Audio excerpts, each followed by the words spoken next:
Group 4 பதவிக்கான சான்றிதழ் சரிபார்க்கப்பட்டு கலந்தாய்வில் கலந்து கொண்டவர்களுக்கு தரவரிசை அடிப்படையில் பணி ஒதுக்கீட்டு உத்தரவு வழங்கப்பட்டது. இளநிலை உதவியாளர், தட்டச்சர், சுருக்கெழுத்தர், வரித்தண்டலர், வரைவாளர், நில அளவர் உள்ளிட்ட 5855 காலி பணியிடங்களுக்கு கடந்த ஆகஸ்ட் 8ஆம் தேதி டிஎன்பிஎஸ்சி குரூப் 4 தேர்வு நடந்தது. இதில் 12,21,167 பேர் கலந்து கொண்டு தேர்வு எழுதினர். இத்தேர்வில் வெற்றி பெற்றவர்களுக்கான கலந்தாய்வு துவங்கியுள்ளது.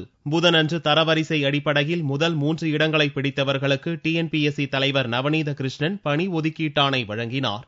5855 காலி பணியிடங்களுக்கு 12,21,167 தேர்வுகள் போட்டியிட்டார்கள்.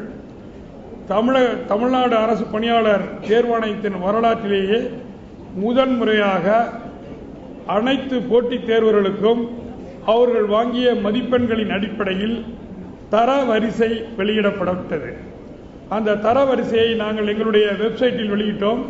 அதில் ஒவ்வொரு தேர்வரும் அதை பதிவிறக்கம் செய்து கொள்ளும்படியாக நாங்கள் ஏற்பாடு செய்திருந்தோம்.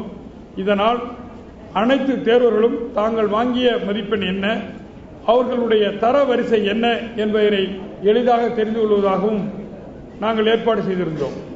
மேலும் இந்த கலந்த ஆய்வு என்பது அனைத்து தேர்வர்களும் இங்கே தோன்றி அவர்களுடைய விண்ணப்பங்களை சரிபார்த்த பிறகு அவர்கள் வாங்கியிருக்கின்ற மதிப்பெண்களின் அடிப்படையில் அதிக மதிப்பெண்கள் வாங்குபவர்களுக்கு முன்னுரிமை கொடுக்கப்பட்டு ரிசர்வேஷனுக்கு உட்பட்டு சப்ஜெக்ட் ரிசர்வேஷன் பாலிசி 69 விழுக்காடு ரிசர்வேஷனுக்கு உள்ள தகுதியான தேர்வர்களுக்கும் வாய்ப்பளிக்கப்பட்டு, அதே போன்று பொது பிரிவில் உள்ளவர்களும் அதிக மார்க் வாங்கியிருந்தால் அவர்களுக்கும் முறையாக வாய்ப்பளிக்கப்படுகிறது.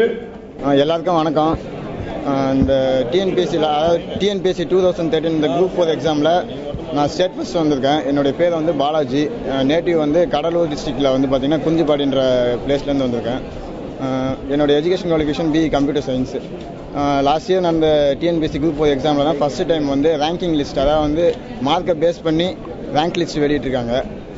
இந்த தரவரிசை அடிப்படையில் வந்து மாணவர்கள் எடுக்கிறதுனால அவங்களுடைய முழுக்க அவங்களுடைய திறமையின் அடிப்படையில் உள்ள எடுக்கிறாங்க. ஒரு வெளிப்படை தன்மையும் வந்து தேர்வாணையம் வந்து வெளியிட்டிருக்கு. சுருக்கெழுத்து, தட்டச்சர் ஆகிய பதவிகளுக்கான கலந்தாய்வு தேதி விரைவில் அறிவிக்கப்படும் என்றும் டிஎன்பிஎஸ்சி தெரிவித்துள்ளது.